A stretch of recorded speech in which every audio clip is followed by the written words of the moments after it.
নমস্কার বন্ধুরা, হাসি খুশি রান্নাতে আপনাদের সবাইকে স্বাগত। আজকে আমি আপনাদেরকে গাজরের হালুয়া বানিয়ে দেখাবো। গাজরের হালুয়া সবাই বানাতে জানে, আমি কিভাবে বানাবো সেটাই আপনারা দেখে নিন। পুরো ভিডিওটা প্রথম থেকে শেষ অবধি দেখবেন। ভালো লাগলে অবশ্যই চ্যানেলটিকে সাবস্ক্রাইব করবেন, লাইক করবেন আর শেয়ার করে দেবেন।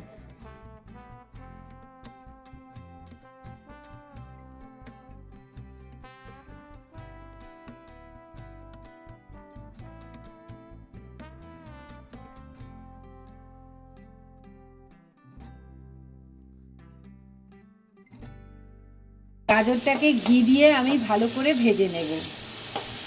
দেখুন গাজরটা কি সুন্দর ভাজা ভাজা হয়ে গেছে। এবারে আমি এখানে 2 কাপ মতো দুধ দিয়ে দেবো। দুধ দিয়ে ভালো করে গাজরটাকে ফুটিয়ে নেব। 2 মিনিট মতো আমি দুধে গাজরটাকে সেদ্ধ করে নিয়েছি। দেখুন কত নরম হয়ে গেছে। এরপর আমি এতে চিনি অ্যাড করে দেবো।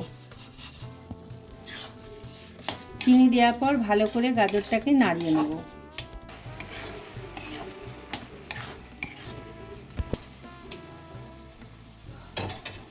গাজরটা পুরো দুধে তৈরি হয়ে গেছে। এবার আমি এর মধ্যে একটু মাখা সন্দেশ দিয়ে দেবো। এটা আপনারা দিতেও পারেন, নাও দিতে পারেন। মাখা সন্দেশ দিলে গাজরটা খেতে একটু ভালো হবে, সেই জন্যই আমি দিয়েছি, নাও দিলে চলে। সন্দেশ দিয়ে আমি গাজরের হালুয়াটাকে একটু নাড়িয়ে নেব আর একটু শুকনো শুকনো করে নেব। দেখুন আমার গাজরের হালুয়াটা প্রায় তৈরি হয়ে এসছে। এবার আমি এটাকে সার্ভ করে দেব।